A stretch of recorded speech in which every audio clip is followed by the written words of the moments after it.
Okay, so we've got top 5 foods, top 5 vegan foods. Top foods for vegans, for iron? Man, it doesn't really matter. What matters is my blood test. You always like to show my blood tests, you know. Notice that Dr. Greger doesn't show his blood tests or his fitness tests. He does give a lot of advice, but what I do find, not hating just saying, but I find that people who follow Dr. Greger's advice, they eat less, no sugar, rice is bad, I find they develop anemia. And from calorie restriction, not enough nutrients. This is my blood test here, some deets. And my hemoglobin is 185, which is really, really high. You know, it's almost, maybe too high for some people. So maybe it's a little bit dehydrated, so the value, but it's normally about 160 to 170, 175. So the deal is people just, this is a pretty late video actually, this is 1 AM, and I've had no stims today, nothing. This is just pure fucking energy. This is what I find, like, being vegan, doing my thing for 18 years, I'm at age 42, I need very, very little sleep for what I used to do.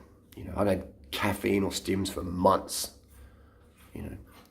And so those things inhibit iron absorption. So probably to reduce my hemoglobin, to reduce my iron, I probably should start drinking coffee again, or having energy drinks and stuff like that. But to be honest, I haven't had an energy coffee since 1999.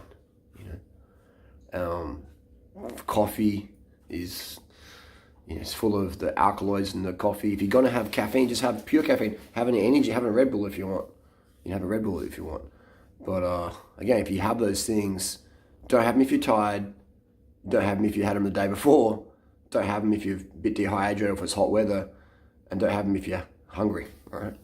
You only want to have a stimulant like caffeine or anything like Redline or whatever you're going to do if you're really, really hydrated, carved up, you know, had proper sleep.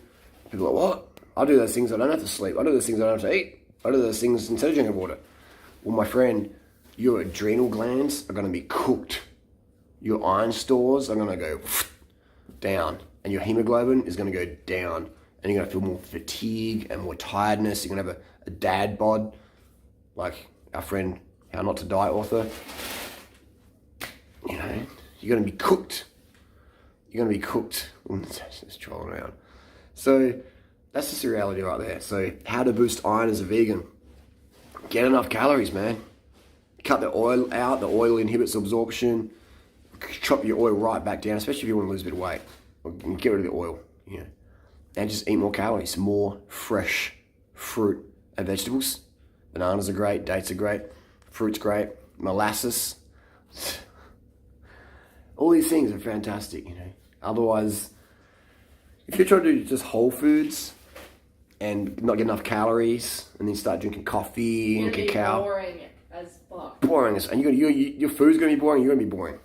You know, I just don't notice. I notice I know an Adelaide person that I know a lot of people over the years, and once you start cutting your calories down, then you go to coffee, you go to caffeine regularly, not just like once for a time trial in the blue moon. Like you start to do it daily. Start to go to just hang out at the cafe, drinking coffee, putting cacao on your oatmeal, Grego style things, and then your personality tanks down.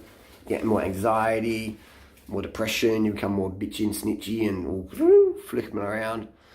You know, if you suffer from anxiety, please don't use any caffeine or any stims. They're the main trigger of anxiety, stimulants.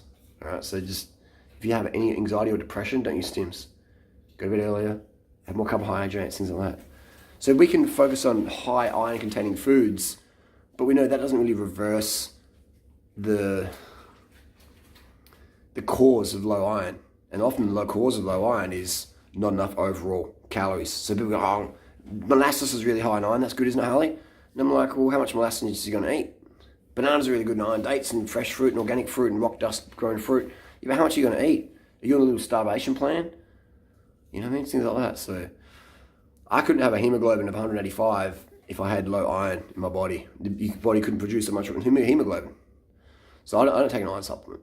You know, I get enough calories. I've taken iron supplements before in the last 20 years for sure. Little experiments here and there, but I definitely wouldn't be taking one right now. You know, it used to be like, it must be dangerous. So that's what I mean. Once you start adding in things like stimulants or whatever, then your whole endocrine system starts to, you know, cascade, get bounced around. So be very, very careful. Things like prednisone as well. Yes, that's a very, very powerful drug. I've taken it a few times this year, maybe 3 or 4 times this year. One of those times was yesterday. I had a bit of an asthma episode at a running race beforehand, so I just took a pred just to be safe. And I paced I was there to be a volunteer. And I was all right, and today I was fine. But the doctor's like, take it every single day for like weeks. And I'm like, no, I took it once. I hadn't taken it for the last 6 months. So I took one small tablet, 25 milligram, once in 6 months, you know. And if you look online how much people use prednisone, man, people abuse that shit. And no wonder they get big pred cheeks and have weight issues or have to use thyroid medication to kickstart their thyroid going again because they abuse these things. So some medications have a place, but the less you can use, the better you'll be, for sure. On most of them. Unless you're type 1 diabetic with insulin, then keep doing that. So that's the thing, is the iron. This is very fragmenting thinking. What's got the most, you know, what bike is the lightest? What's the lightest bike you can get? Well, the lightest bike you can get. Well, do you want durability as well? Do you want to have a bit of stiffness in the frame? Do you want to be able to ride around corners and on rails? You can probably make a frame out of 300 grand, so it's probably going to crack as soon as you hit a big bump or you fall on it or whatever. You know, it won't be very stiff at 300 grams, will it? It'll flex a lot if you're very unstable at speed. What's the highest food in iron? Well, that's probably going to be blood, you know, drinking blood of an iron-rich animal. But is that going to be the healthiest? So the best source isn't always the healthiest source, is it?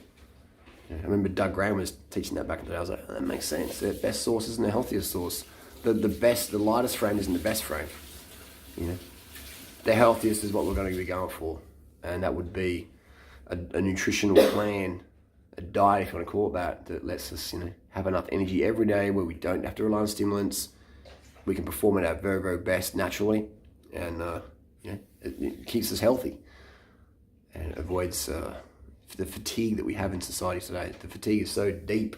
I've been awake now with no stims since 6:30 this morning. What time is it now? About 1 a.m. 1 a.m. You know, so I've been awake for 19 hours, just getting stuff done. I keep you stimulated. Keep me stimulated, you know. So it's like no stims, all day focus. That feels fucking good.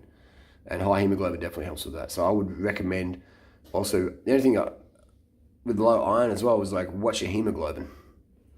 You know, you could have low iron and have great hemoglobin, that's fine then. But what's your B12? The important things are, what's your B12 levels? Get those tested. Or just do B12 injections if that's cheaper. And what's your hemoglobin level? You know, that's the 2 biggest things. Performance, hemoglobin, B12. They're the ones. They're the number 1. Number 2. Number 1 and 2. So, you know, I can feel I'm starting a little bit tired. And I go, well, I could have a Red Bull right now. You know, it's only 1:30. Nice young. It's public holiday here in Australia. Labor Day.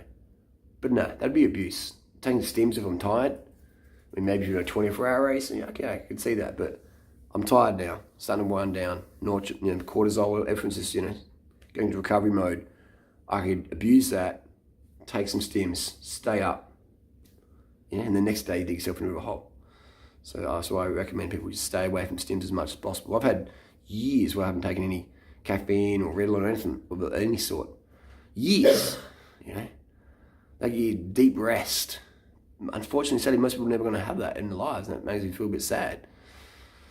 The people getting whipping their adrenals every day, and no wonder there's so much depression and anxiety and, you know, ill health, ill thoughts. That's crazy. And then they get other medications, the SSRI drugs, or the, you know, the Xanax and the alcohol and the weed and the lysergic acid dithalamide, all these sorts of stuff.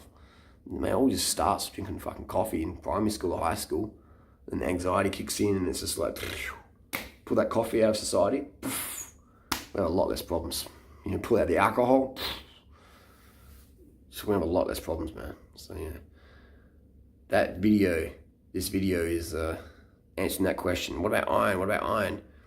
Get enough plant calories, 3, 4, 5, 7,000 calories a day, whatever you need. Just if you're hungry, eat plants, all right? Eat more.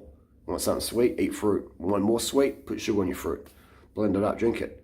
Want something salty and savory, have a big bowl of rice, white rice, quinoa, millet, whatever you prefer. Put some soy sauce, a bit of ketchup on there, chop up some veg, chuck it in there. Keep chowing down till you're like, till you're done. Don't eat portion sizes based on what other people say you should eat. Eat until you're like done, all right? Until you're like done. Go to bed early, get up when you're done. You know, when you're pissing, just, you stop pissing when your body's like, okay, we've had enough. You don't go, oh, I pissed for 5 seconds, I better stop now.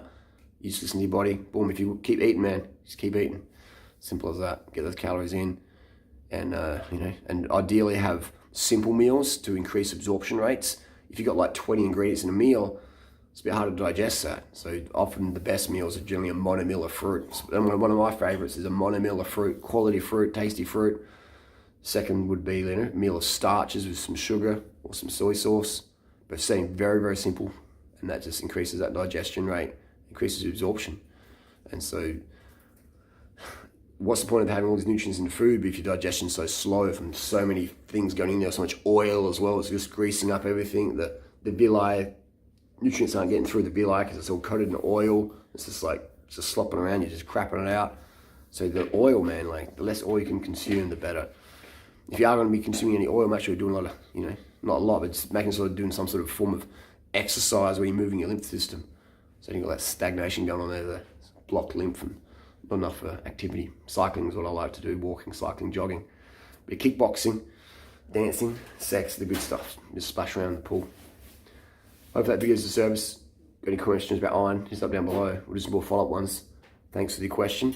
But yeah, focus on your B12 levels, injections, forget everything else, pills, all that shit. Fuck that off, man. That's just like, I know a guy the other day I was coaching, he's doing pills, and he's mad anemic. You know, low hemoglobin, he's doing pills, B12 pills. I'm like, bro, you're in the durianrider program now. Injections only. If you want the best results, then follow what I'm saying. Injections only when it comes to B12. Pills are just, it's dangerous, man. You don't know what the fuck you're getting. You don't know what you're getting. Might work, might not. That's dangerous shit. Get the pharmaceutical grade injections from the hospital pharmacy. Don't fuck around with B12, man. That shit's serious. Doesn't matter what you eat. People, I eat meat, I'll be fine, man. Watch a documentary, could it be B12? Some serious shit going on out there with the B12. And that ain't no hippie woo-woo talk. That's the real deal, legit. If your B12's low, brain ain't working properly, your thyroid, your metabolism, nothing's really going on, you're getting all anxious and psychotic. I see people going to psychosis, low B12, reverse with B12 injections. You know, so you get your B12 injections, just do those. You can test as well if you want. But again, that can cost more for some people in some countries. B12 injections are definitely cheaper most of the time than to get an actual test done. And the test, if you're under 500, you know, a lot of experts, B12 experts, hematologists recommend over 550 is the minimum cutoff. In Australia, cutoff's like 170, 180. Horrendous. That's why we have such a high Alzheimer's rate, some people are saying. But yeah, B12, hemoglobin, get those things. Hemoglobin, I'd say for men and women, over 150 in a hydrated state. And B12, over 550. And boom, you're good to go. Good to go.